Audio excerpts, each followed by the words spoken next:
ধর্মতলায় নিট সংক্রান্ত আন্দোলনকে ঘিরে সাংবাদিকদের উপর হামলার অভিযোগকে কেন্দ্র করে রাজ্যে রাজনৈতিক মহলে তীব্র বিতর্ক শুরু হয়েছে।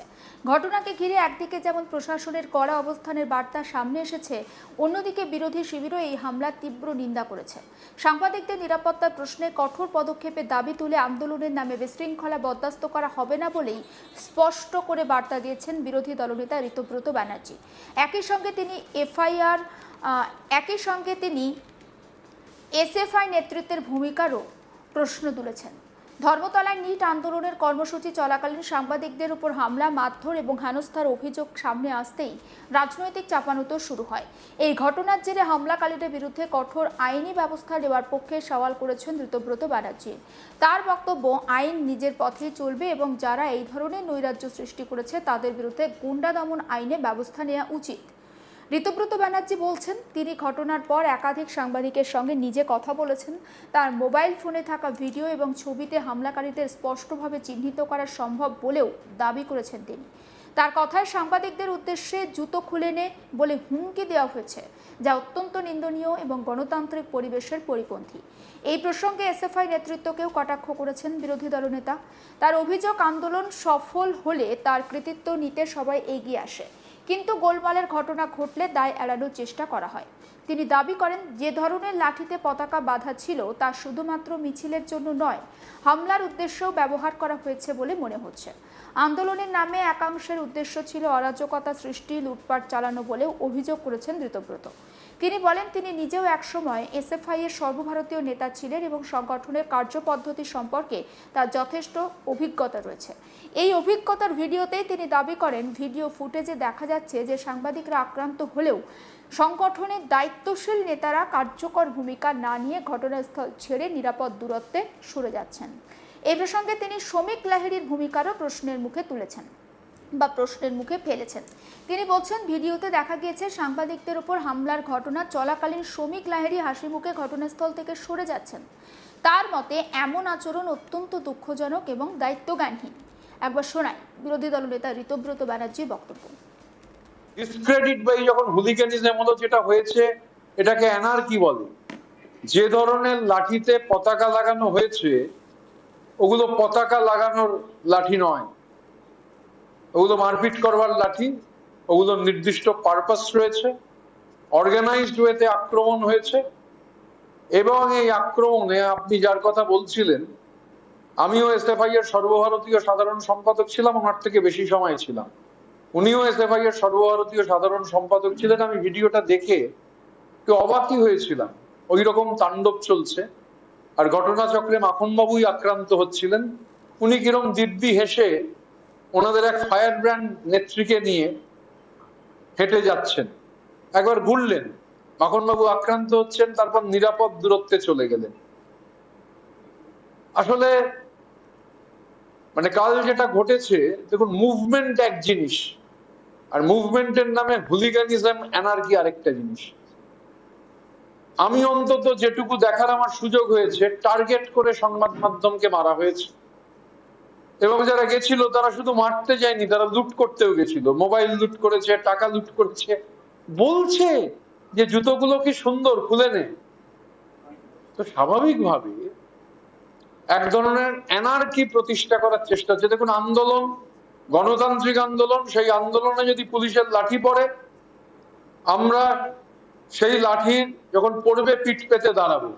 কিন্তু আন্দোলনের নামে হুলিগানদের জড়ো করে, অ্যানার্কিস্টদের জড়ো করে, স্ট্রিট আর্চিনদের জড়ো করে, ভ্যাগাবন্ডদের জড়ো করে, মার্কসের ভাষাতেই বললাম, তাদের জড়ো করে শ্রমিক লাহিড়ীরা মনে করবেন যা খুশি করা যাবে, হয় না। এবং আমি হতবাক ওনার ওই হাসি দেখে। এই যে অ্যাপ্রোচ, এই যে অ্যাটিটিউড, ভয়াবহ। এদিকে সেবাশ্রয় ক্যাম্প নিয়েও তদন্তের দাবি তুলেছেন বিরোধী দলনেতা ঋতব্রত ব্যানার্জি। তার অভিযোগ, সেবাশ্রয় কোনো মামুলি দুর্নীতি নয়, আমাদের তদন্ত করার ক্ষমতা নেই। এর পিছনে কালো টাকা সাদা করা হচ্ছে কিনা সেটাও তো দেখতে হবে। সেবাশ্রয়ের প্রভাব কি ছিল সেটাও দেখতে হবে। সেবাশ্রয়ের সীমাবদ্ধ নেই, লিখিতভাবে অভিযোগ জানাবো তদন্তকারী সংস্থাকে। তিনি বলছেন, বিষয়টি নিয়ে খুব শীঘ্রই তদন্তকারী সংস্থার কাছে লিখিত অভিযোগ জমা দেওয়া হবে। তার মতে, সাংবাদিকদের উপর হামলার ঘটনা এবং আন্দোলনের আড়ালে সম্ভাব্য অনিয়ম দুক্ষেত্রে নিরপেক্ষ আর পূর্ণাঙ্গ তদন্ত হওয়া জরুরি। দোষীদের বিরুদ্ধে কঠোর আইনানুগ ব্যবস্থা গ্রহণের পাশাপাশি ভবিষ্যতে যাতে আন্দোলনের নামে এই ধরনের অরাজক পরিস্থিতি তৈরি না হয় সেদিকেও প্রশাসনের নজর দেওয়ার প্রয়োজন বলে তিনি মন্তব্য করেছেন। শোনাবো এই প্রসঙ্গে ঋতব্রত ব্যানার্জির বক্তব্য। দেখুন, আমরা তো সরকারের কাছে ওয়াচডগের ভূমিকা পালন করে সরকারকে মনে করাবো যাতে ব্যবস্থা নেওয়া হয়। সেবাশ্রয়, আমি আগেও বলেছি, এটা শুধুমাত্র একটা নিছক মামুলি দুর্নীতি নয়। আমাদের তদন্ত করার ক্ষমতা নেই। সেবাশ্রয়ের একটা লার্জার ইমপ্লিকেশন রয়েছে। এই যে ওষুধ, বিদেশি ওষুধ, জাল ওষুধ বিভিন্ন জায়গা থেকে, অভিষেক বন্দ্যোপাধ্যায় তার যে চেলা চামুন্ডাদের জ্যামিতিক নকশা পয়েন্টগুলো মিলিয়ে দিন, কোথায় কোথায় থেকে ওষুধ উদ্ধার হয়েছে, কারা গেছেন সেবাশ্রয় ক্যাম্পে, এলোপ্যাথিক ডাক্তার নন, হোমিওপ্যাথিক ডাক্তারি পড়েন, এমবিবিএস পড়ছেন, ভয় পেয়েছেন, গেছেন। এবং এটা এই যে সেবাশ্রয়, এটার পেছনে কালো টাকা সাদা করার কোনো বিষয় আছে কিনা এটা একমাত্র কম্পিটেন্ট অথরিটি, তারা হচ্ছে জাজ করতে পারবেন। আমরা জাজ করার কেউ নই। কিন্তু যা হয়েছে তা ভয়ানক। মানুষের অঙ্গহানি হয়েছে সেবাশ্রয়ের নামে। এখন এই যে সেবাশ্রয় যখন চলছিল, অন্যভাবে নেবেন না, আপনাদের মধ্যে অনেকে আছেন মনে হচ্ছিল সেবাশ্রয়টা তাদেরই কার্যক্রম, এমন তারা উৎসাহ দেখাচ্ছিলেন। ফোন করেছি, বলছে না আজকে কিছু হবে না, ডায়মন্ড হারবার যেতে হবে, সেবাশ্রয় আছে। তো তারাও হচ্ছে কিন্তু দায় এড়াতে পারেন না।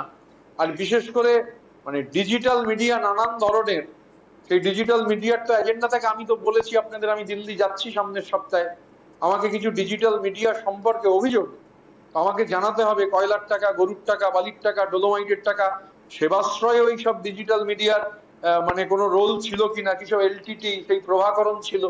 এখন এলটিটির আদলে নানান ধরনের এরকম ডিজিটাল মিডিয়া অপারেট করছে।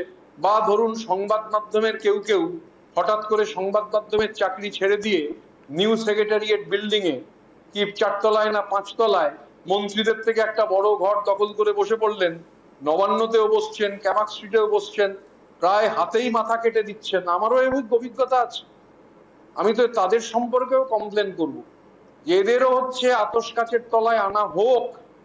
এরাও সেফ হ্যাভেনে ইনভেস্ট করেছেন কিনা, সেফ হ্যাভেনে পালিয়ে যেতে চাইছেন কিনা, নানান ধরনের বিদেশি ভাষা শিখছেন কিনা। এরা অন্তত আমার অভিজ্ঞতা, আমার সঙ্গে এমন ব্যবহার করেছেন যেন আমি কুকুর ছাগল, আর এরা মনিব। প্রত্যেকটা মুহূর্তের আপডেট আপনাদের কাছে অবশ্যই পৌঁছে দেব এবং তার জন্য আপনাকে অবশ্যই নজর রাখতে হবে আজ তাক বাংলায়। সাবস্ক্রাইব করতে ভুলবেন না।